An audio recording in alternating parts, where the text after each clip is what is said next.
Hey, bienvenidos al podcast político. Soy Pedro David Tobías y los saludo desde Atlanta, Plazoleta Comida, en el Parque El Cundí en Santa Marta, y me encuentro hoy muy dichoso, muy contento.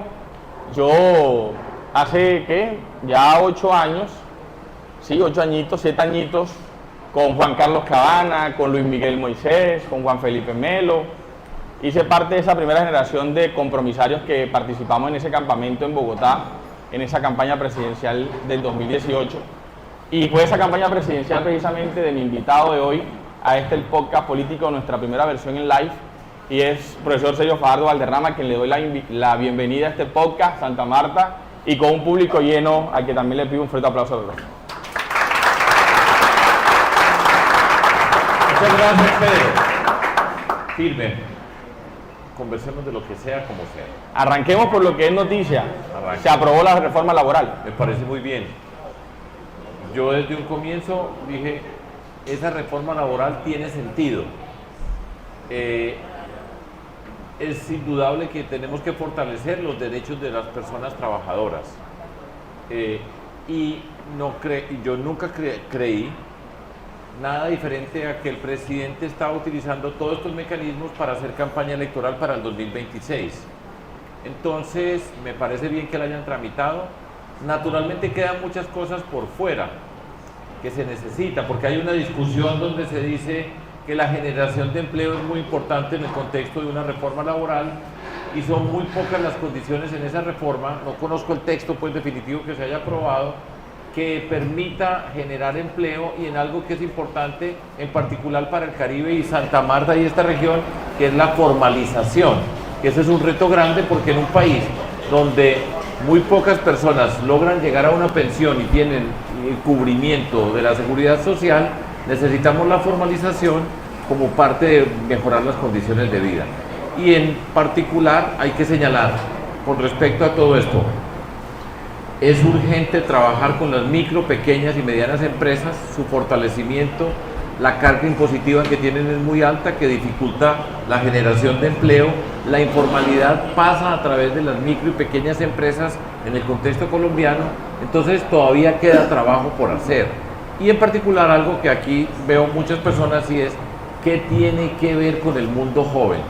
Seguro que de eso vamos a hablar más adelante, porque el mundo joven hoy lo describe una palabra que es incertidumbre, la preocupación entre educación, trabajo, la aparición de la inteligencia artificial en los 2 últimos años plantea una gran cantidad de interrogantes que no hacen parte de esta reforma laboral. Pero me parece bien, es un paso, algunas cosas seguro que podremos estar en desacuerdo, pero en términos generales me parece y me gusta que la hayan aprobado, y nos queda pendiente para el 2026 unos temas que tenemos que hacer y nos va a tocar a nosotros.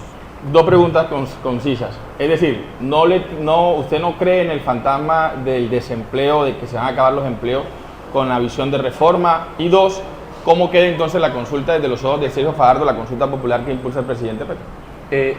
Mire, esa es una discusión grande en el mundo de la economía, y yo sé que hay estudios del Banco de la República que dicen una cantidad de empleos que se van a acabar. Yo particularmente tengo muy dudas acerca de ese pronóstico.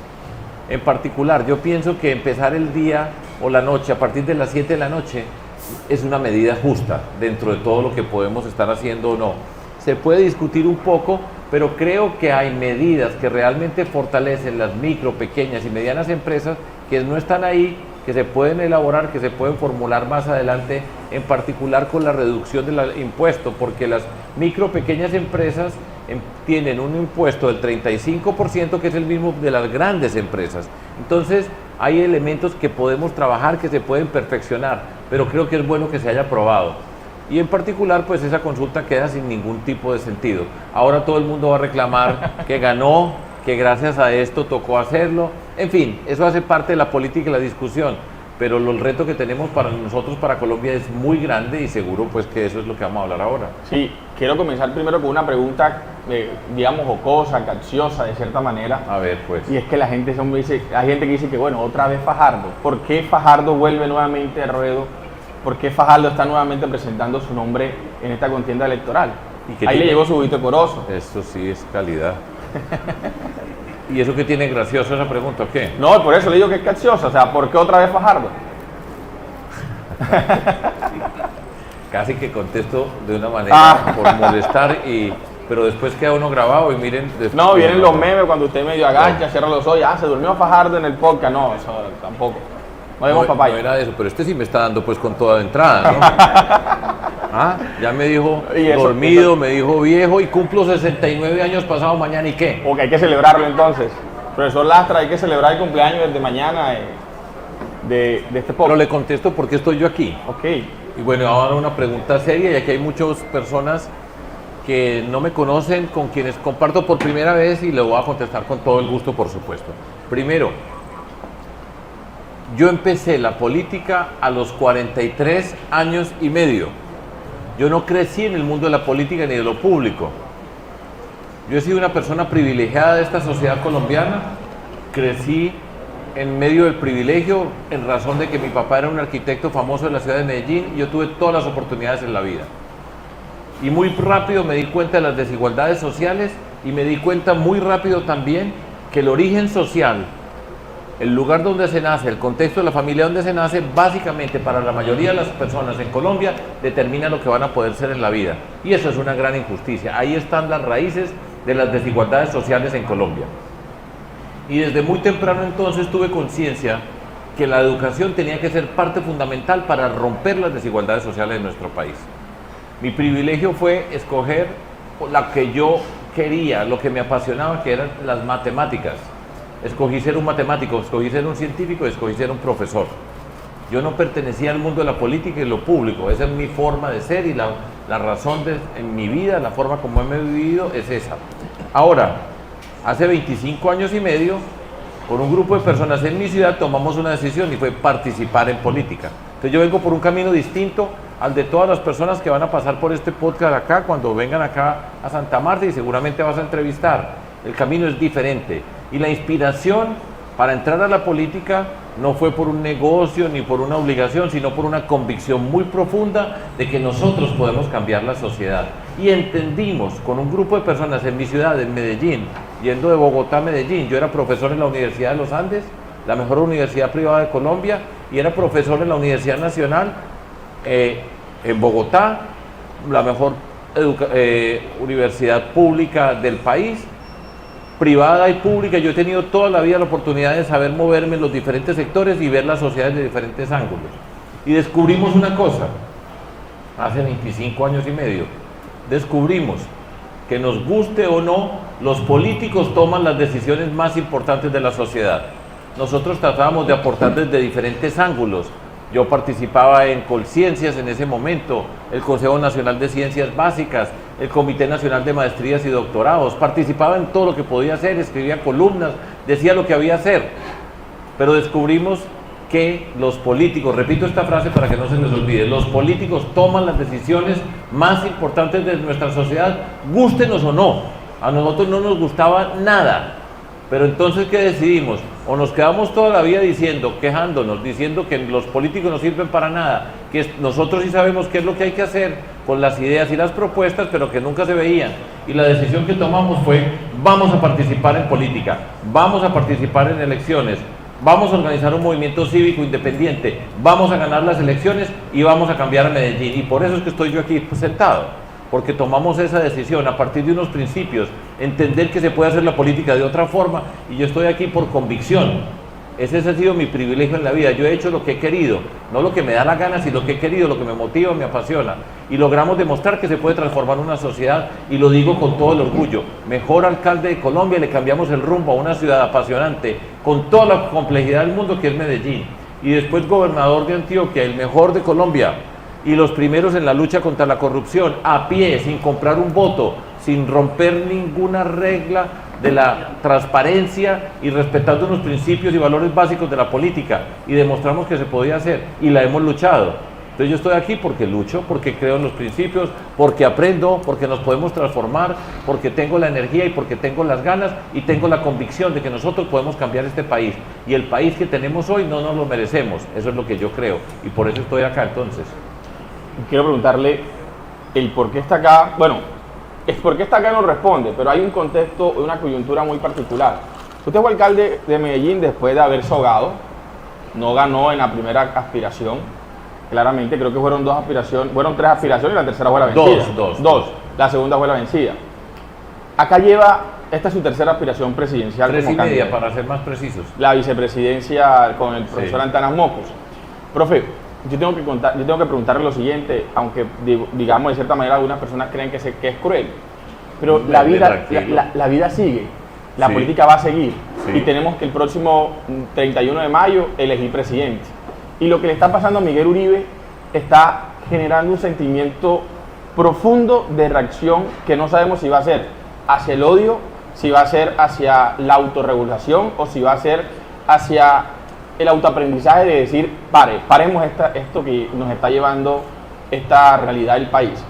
Y la pregunta es, muchos sugieren, dicen, algunos analistas concluyen, que el candidato que podría generar un sentimiento de pare a esa violencia política que tenemos hoy, producto de las narrativas, ese político que puede generar un consenso alrededor de todos los políticos, es usted.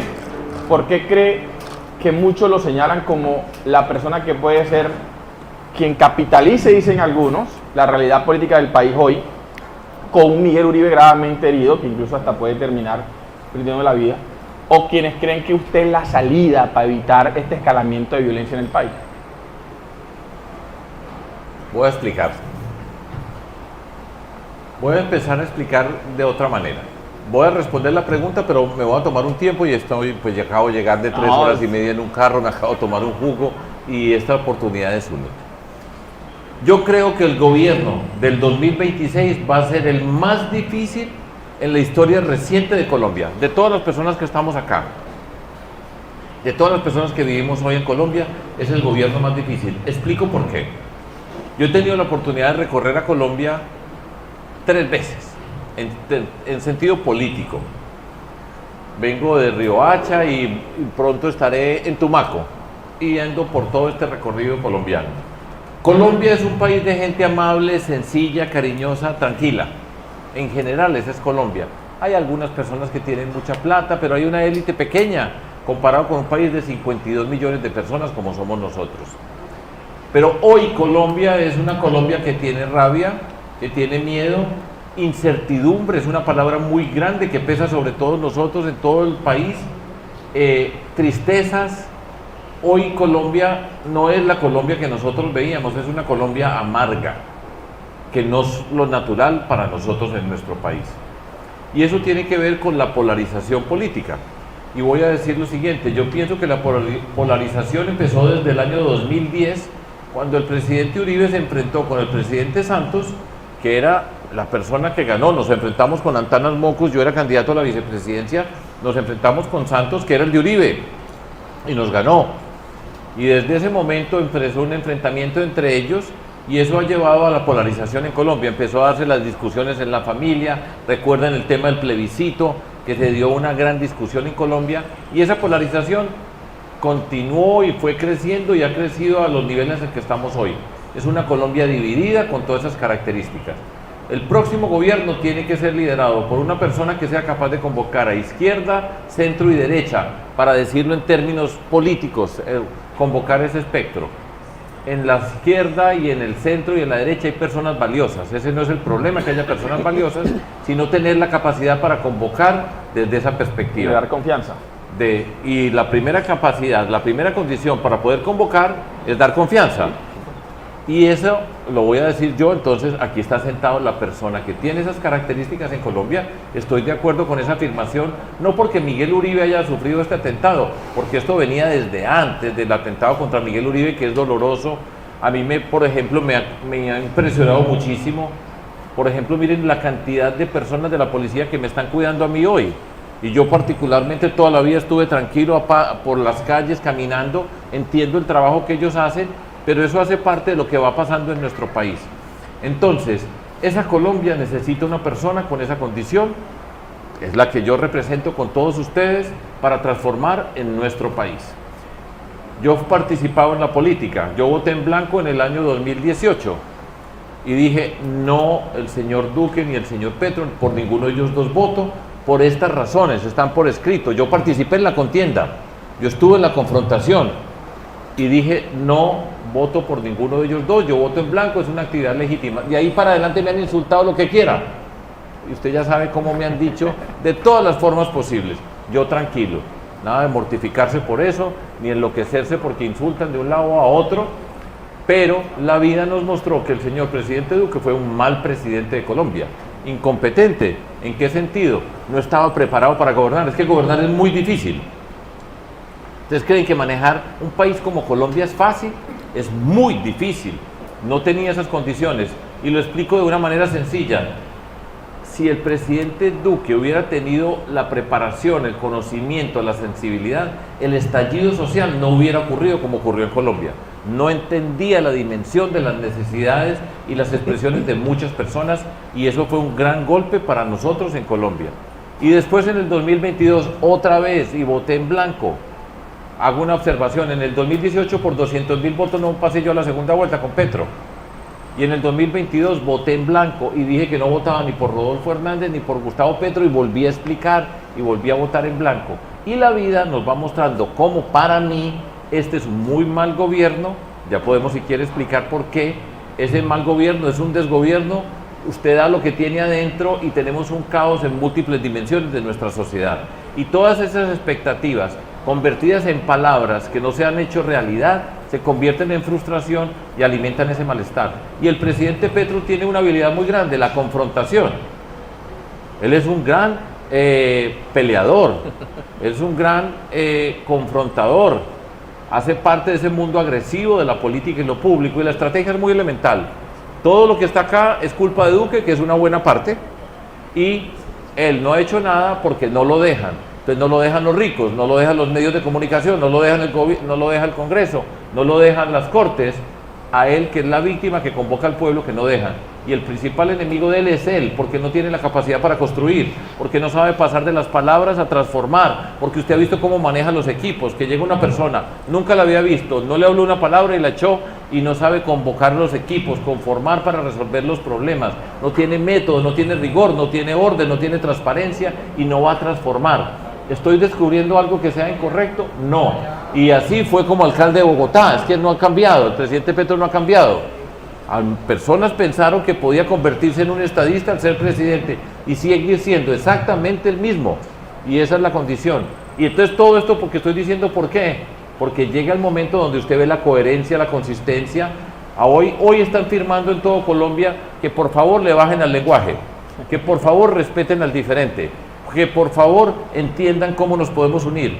Y yo no quiero decir, pues lo digo, todo lo que ponen ahí están describiendo a la manera como yo me he comportado, y voy a hablar en primera persona en lo que hemos construido. Y yo he dicho, podemos ser diferentes sin ser enemigos.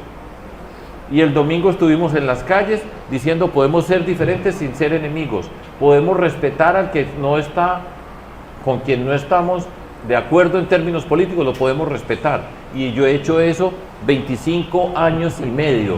Entonces, por supuesto, hay una trampa de ese mundo de los extremos que nos quiere tener en la confrontación, donde el que es diferente es enemigo, y cuando usted está con un enemigo está en guerra, y en guerra todo vale. Y entonces en Colombia se convirtió viral que el que insultaba, el que agredía, el que maltrataba, el que gritaba, el que golpeaba, era el valiente y tenía carácter. Y la vida poco a poco nos va dando cuenta que nos va mostrando qué significa ser valiente, qué significa tener carácter. Por eso es que yo soy esa persona, lo digo con orgullo. Estamos en una competencia política y cada quien, repito, que pase por acá va a decir que él o ella es la persona indicada para conducir a Colombia. Así es la vida, y estoy aquí por convicción, por resiliencia, por creer profundamente en lo que estamos haciendo. Es por esa razón.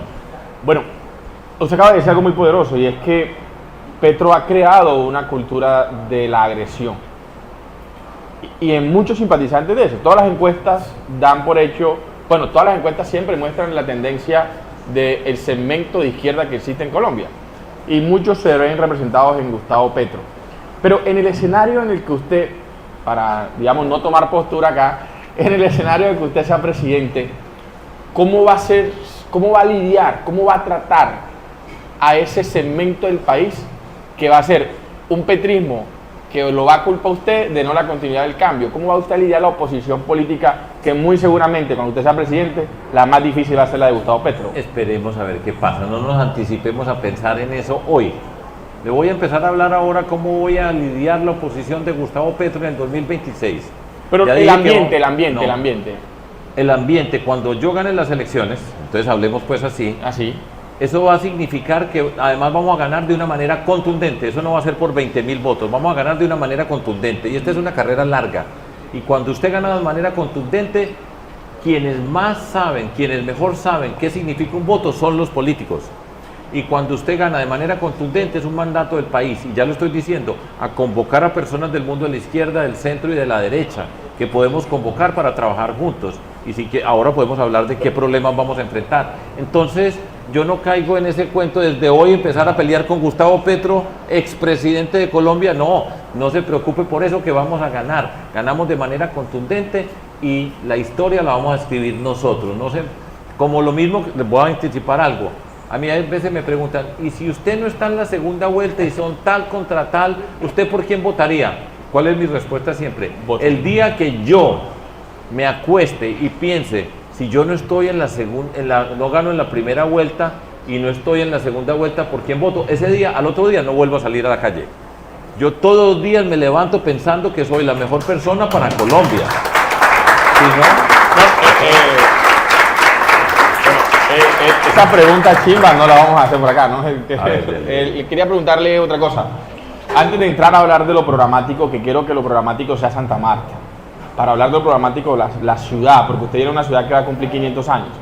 Pero, es decir, Sergio Fajardo está dispuesto a hacer equipo sobre la mesa, porque usted también lo dijo, sobre la mesa, con todo el que esté dispuesto a cambiar a Colombia y ir por esa visión del país.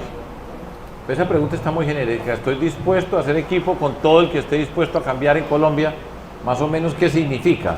Nosotros vamos a convocar, a apoyarnos desde esta perspectiva que estoy elaborando. Ya he dado unas puntadas, una forma de ser y actuar, porque voy entonces a empezar a decir cosas que también están relacionadas con esto, que todavía no he tenido la oportunidad de decirlas. Por ejemplo, esta es una discusión pública grande en nuestro país. Hay una frase que dice, es que la política es así. Y lo voy a poner con un ejemplo. Para mí es una indignación total que el señor Armando Benedetti sea hoy, como le he dicho yo, el copresidente de Colombia.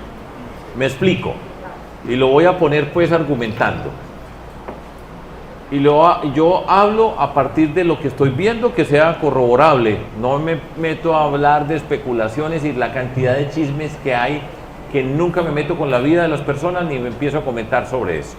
Entonces, nosotros escuchamos de parte del hijo de Gustavo Petro que habían decidido que había que ganar como fuera y que había que hacer lo que fuera para ganar las elecciones.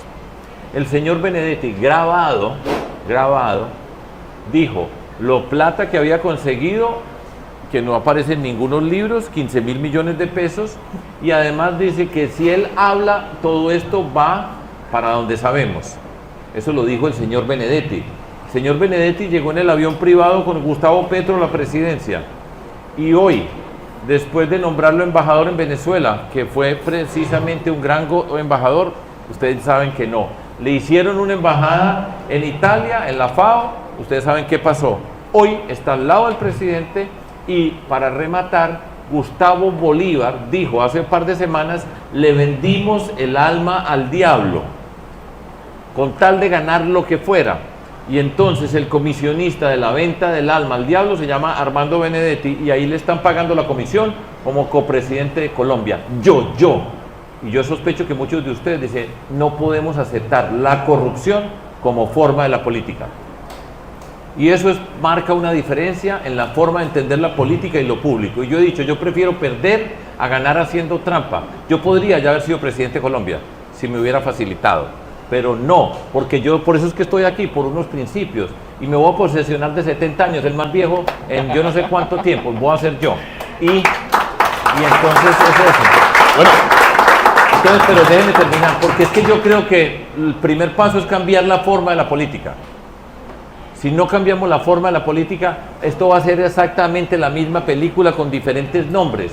Y el reto que tenemos nosotros es cambiar la forma de la política para cambiar y avanzar en nuestra sociedad. Esa es mi convicción profunda. Y cuando usted no le debe nada a nadie en el sentido de esto que estoy narrando, usted puede convocar a las mejores personas, porque está libre. Usted puede convocar para que trabajemos. Yo no tengo que llegar a pagar. Yo no. El otro día una periodista decía, todos tienen foto con Benedetti, y le dije yo, no se equivoque con eso.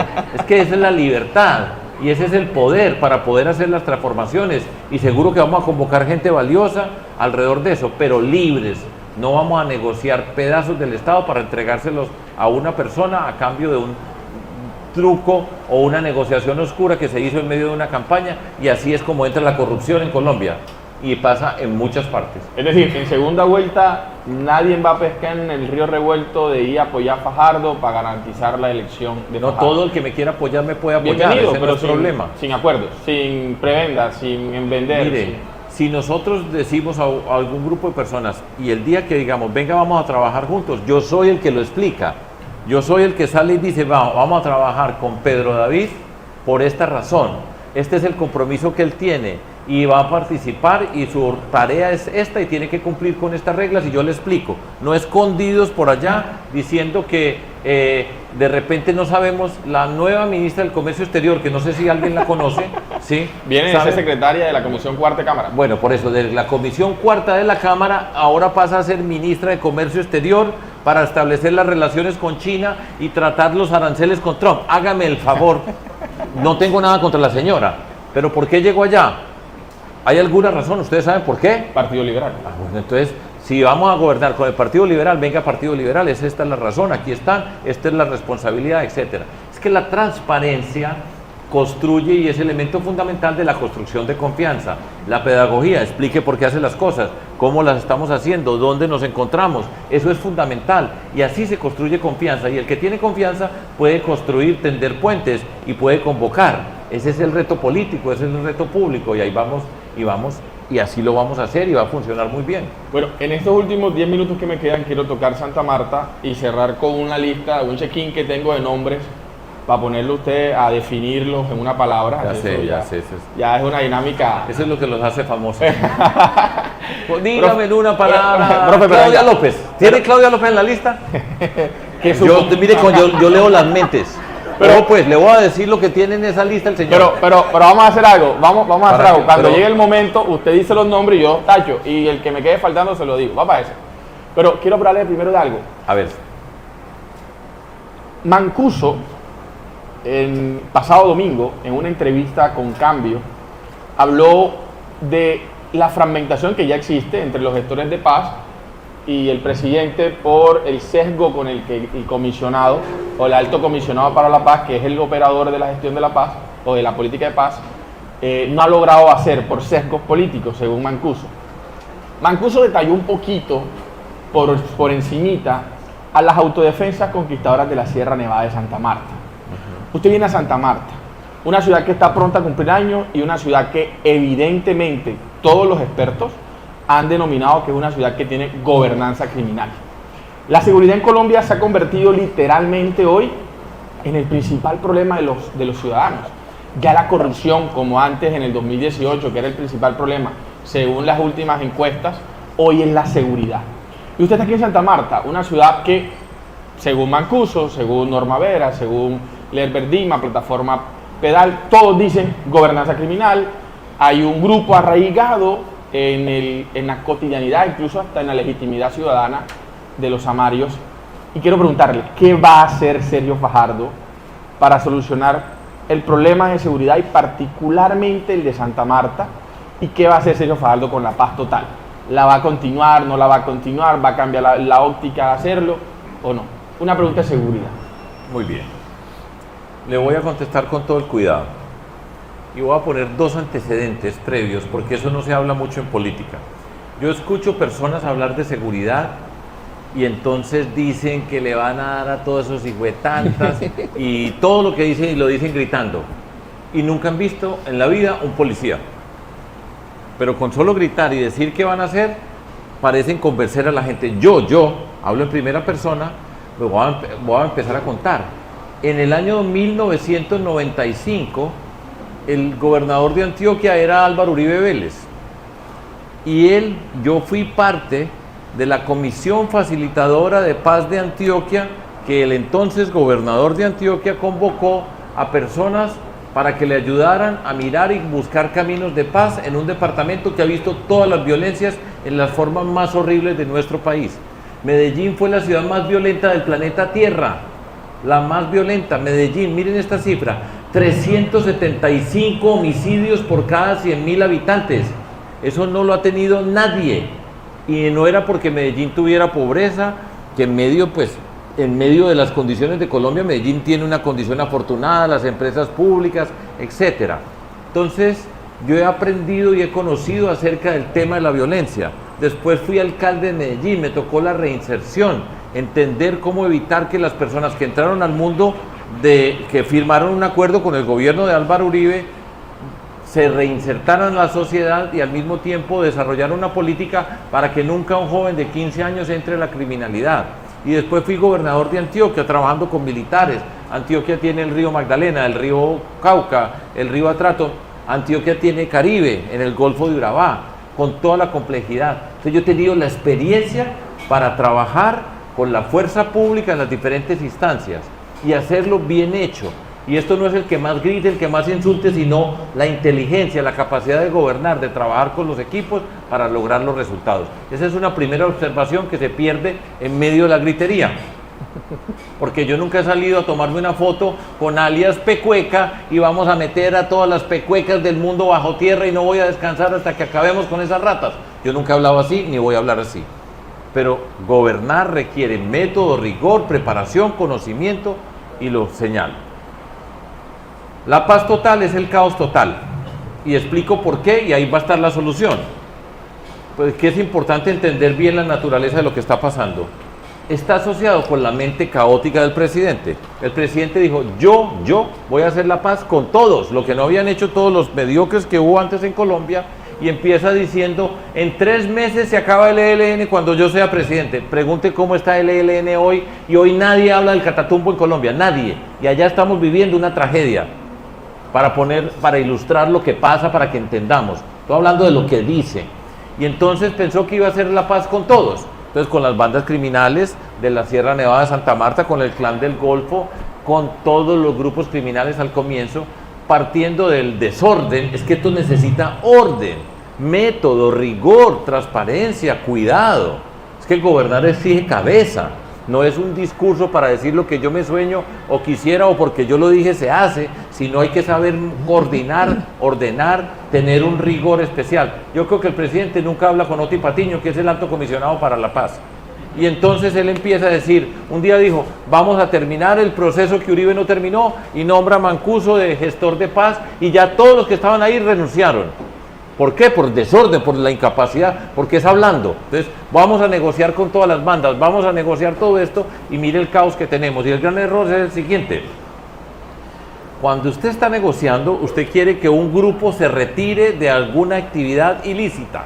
Ese es el objetivo, vamos a sacarlos de acá, para que se acabe esto. Y lo fundamental es que si usted retira, ocupa el espacio. Ese es el reto político más grande. Si se salieron de ahí, ocupa el lugar donde estaban. Por un principio muy elemental. Si no lo ocupa, se lo ocupan. ¿Qué hizo este presidente? Vamos a hacer, con él era todo distinto. Entonces vamos a hacer ceses al fuego parciales. Retira el ejército en todas partes, retiró el ejército, pero los otros grupos no se retiraron y ocuparon el espacio. Hoy tenemos disidencias de las disidencias. Nadie habla ya de Iván Márquez. Tenemos todos los espacios multiplicados. Se retiró el ejército y le cedió el espacio, y la condición inicial es cuando usted quiere hacer un proceso de paz, y yo he votado por el proceso de paz, yo voté por el proceso de paz y he creído toda la vida. O sea, yo vengo desde hace muchos años y he aprendido muchísimo. Yo tuve la oportunidad de reunirme con Monseñor Isaías Duarte Cancino y la Comisión Facilitadora de Paz de Antioquia, con Carlos Castaño en 2 oportunidades, y ver los criminales y saber entender muchas cosas de esto. Es que esto hay que saber. Esto no es que se me ocurrió a mí para salir a hablar. Y entonces necesita una fuerza pública más fuerte para ocupar el espacio, y después llega el Estado a hacer las intervenciones sociales que se necesitan. Pero entonces quitó el ejército, descubrió el espacio, lo volvieron a ocupar los que estaban ahí y hoy tenemos un ejército y una fuerza pública, incluyendo la policía, donde se han retirado cerca de 150.000 integrantes, donde la estructura de operación, el 70% está en el suelo porque no tiene mantenimiento y no pueden hacer las cosas. Entonces, ese ejército ha perdido la moral, ha perdido la capacidad de actuar y ha perdido una cantidad de personas para poder ocupar esos territorios. Gran error. Entonces yo voy a mantener eso. ¿Qué voy a mantener? Puede que haya algún lugar donde esté funcionando, pues lo cuidamos, porque yo no voy a llegar a destruir todo porque sí. Pero la primera condición es, si no tenemos una fuerza pública sólida, no nos vamos a meter en un proceso que está condenado al fracaso por la incapacidad. Esa es una gran lección que hay que tenerla en cuenta. Y la inseguridad ciudadana, que es complementaria, una cosa es la paz total y otra es la seguridad ciudadana, requiere otro tipo de enfrentamiento. El primer delito, que estoy seguro que en Santa Marta es el primero, como pasa hoy en todo Colombia, es la extorsión.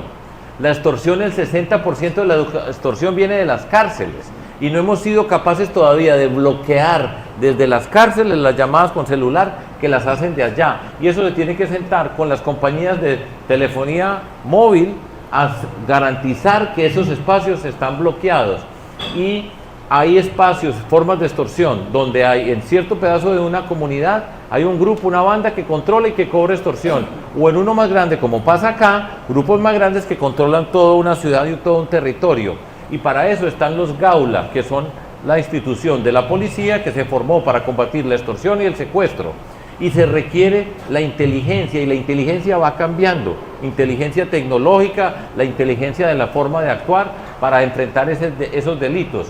Pero, por ejemplo, el Gaula ha tenido éxito, pero no podemos esperar a que estén denunciando, porque si no hay denuncia no se investiga ese crimen, y eso requiere una articulación de inteligencia, porque estoy seguro que en Santa Marta no pasan de 200 los que denuncian la extorsión y les toca quedarse callados. Ese tipo de cosas se pueden hacer. Y eso se tiene que hacer en Santa Marta y en Medellín. Medellín es la que descubrió, entre comillas, y es mi tierra y que adoro, ¿sí?, la extorsión.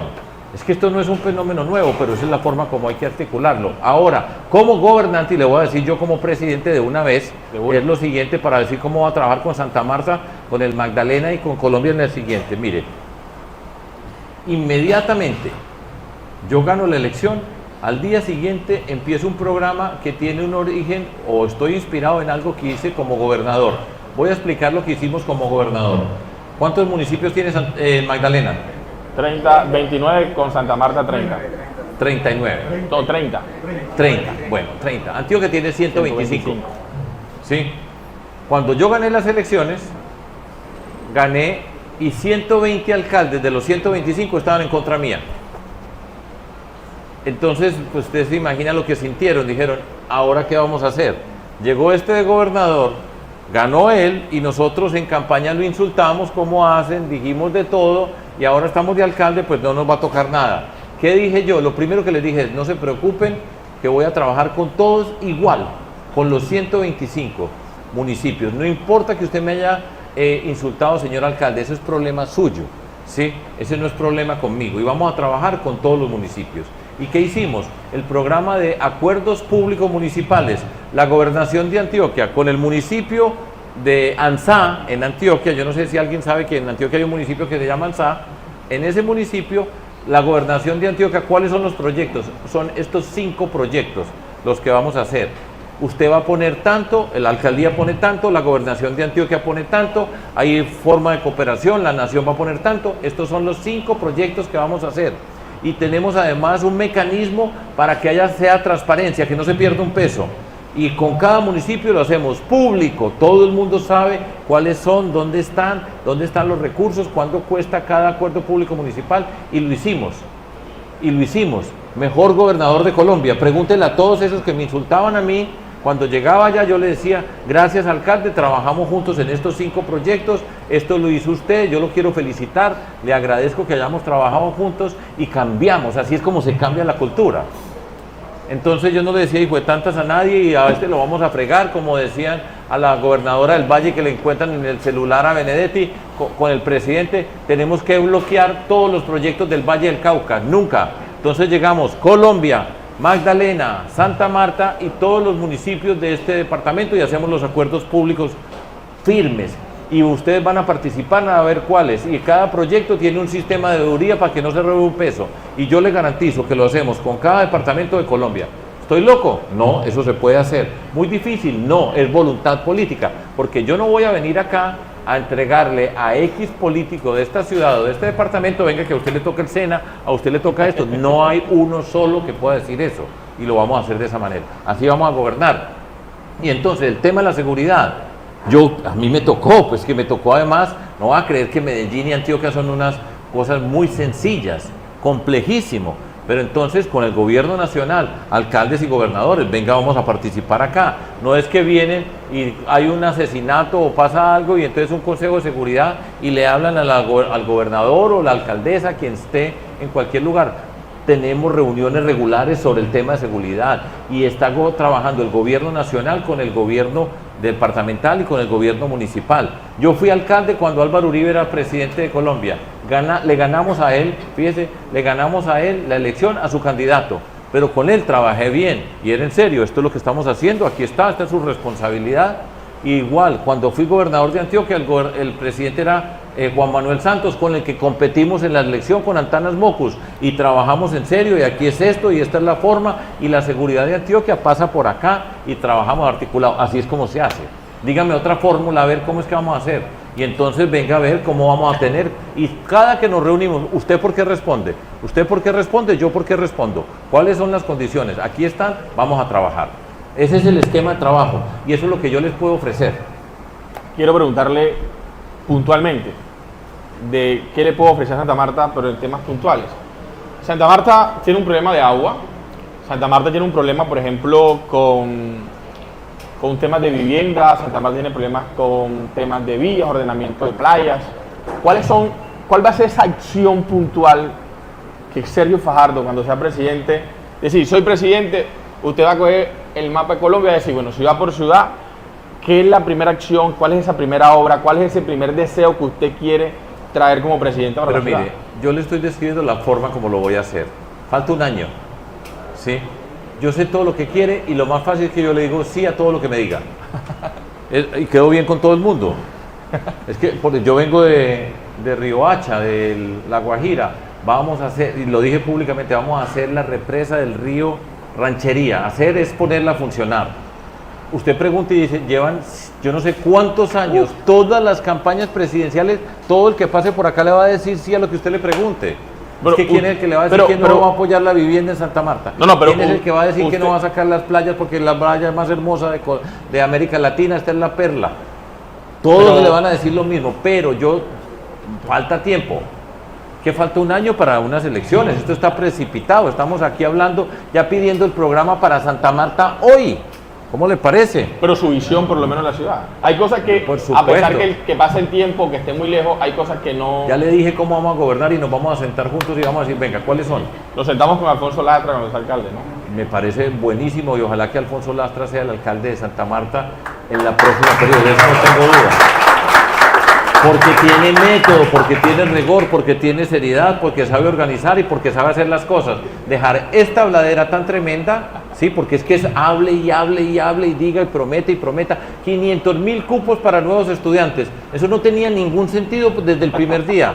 Y entonces vamos a hacer universidades por todas. Y todos los científicos que estén fuera de Colombia vengan para acá, que aquí hay trabajo para todos. Para todos los doctores. No ha habido ni un solo trabajo para un solo doctor que esté afuera. ¿Cuántos cupos van? Pero no se acuerda de la deserción que hay. Todo esto que se prometió es paja. Entonces yo le digo a todo que sí para ganarme unas elecciones. Como yo soy, es mi tercera oportunidad, yo le estoy hablando aquí en serio. Así vamos a gobernar. Yo sé que a todo lo que me digan, yo sé que digo que sí. Y he hecho un discurso, pero le estoy diciendo, así vamos a gobernar. Nos vamos a sentar, esto es lo que vamos a trabajar, estas son las condiciones, fijemos las prioridades. ¿Cuántos trenes les han prometido por acá? ¿Cuántos trenes pasan por acá? ¿Cuántos hay hechos? ¿Cuántos hay con estudios hechos rigurosamente? Para no ser injusto, pues, con estudios. Muéstreme uno, ni uno. Entonces, ¿qué voy a repetir yo la misma? Nada. Esto es con seriedad, esto es con responsabilidad, es de esta manera, así lo vamos a hacer, pero vamos a discutir. Ahora, Más adelante, yo vuelvo aquí, me pueden invitar claro. otra vez y podemos hablar de ciertos temas ya más específicos dentro de ese contexto nacional. Esa es la forma como vamos a abordar. Vamos a ponerle, usted me saboteó prácticamente las preguntas de definición. Están saboteadas, usted me saboteó la entrada, yo lo saboteé al final. Me dijo viejo, que por qué insistía, que no sé, que me iba a dormir, que no sé qué cosas. Usted dijo estoy que ni viejo ni dormido y esas no se las voy a contestar, pues. Pero las cambio, mire. Consulta en marzo presidencial, ¿sí o no? Depende, pero es que fíjese que las preguntas que me hace, entonces yo detesto eso, el sí o no. Le voy a decir cuál es la estrategia de nosotros. El camino mío es diferente al de todos los otros, no porque yo sea, sino porque en términos políticos es diferente. Yo soy el que está en la tercera campaña y los otros están en otra primera campaña, empiezan a recoger firmas. Yo ya he recogido firmas 2 veces por todo Colombia. Entonces, Juan Daniel Oviedo me cae muy bien, está recogiendo firmas, recoja sus firmas. Entonces, cada quien hace su trabajo. ¿Cuál es el mío? Vamos a luchar contra esto. Yo era el tibio, el centro no dice nada, todo Fajardo. Peor no imposible. Y vamos de primero en las encuestas. Entonces hay gente que dice, no, ese viejito se muere. Otros dicen, no, eso siempre arranca así. Y dice, debe ser la maravilla. Yo no sirvo para nada, pero salen las encuestas y voy de primero. La gente es que debe ser por el pelo. Y entonces, no, es que esta voz se está escuchando, y la gente puede comparar. Entonces decían, bueno, aquí ya está el señor Duque, aquí está el señor Petro, y compare, y van a descubrir entonces que esta es la alternativa, y eso es lo que está pasando. Entonces, ¿cuál es la estrategia nuestra? Yo soy el que va por tercera vez, al que le preguntan, otra vez va a perder, otra vez con Fajardo, en todo que van a perder. A mí es el que me dicen eso, a los otros no le dicen nada. Y entonces yo voy por mi camino, no mire para los lados. La táctica es muy sencilla, no mire para los lados, trabaje para adelante, lleve este mensaje por donde pueda. Se está escuchando más. Fíjese que hoy, como les dije al comienzo, hoy en todos le están pidiendo que firmen. Cuando firman el cardenal cita al presidente y a todos los poderes, dice por favor cambien el lenguaje, respeten al diferente, lo que hemos hecho todos nosotros. Ese es mi camino. Más adelante paramos y miramos y vemos qué hay y vemos quién está, en qué está. Pero yo voy a arrancar hoy, si yo ya estuve en una coalición, en la coalición Centro Esperanza le voy a contar cómo era en un momento. Le voy a decir las personas que estaban. Gracias. Mire esto que había en esa coalición Centro Esperanza. Estaba Roy Barreras, ahí, que no he contado cómo fue que salió de ahí.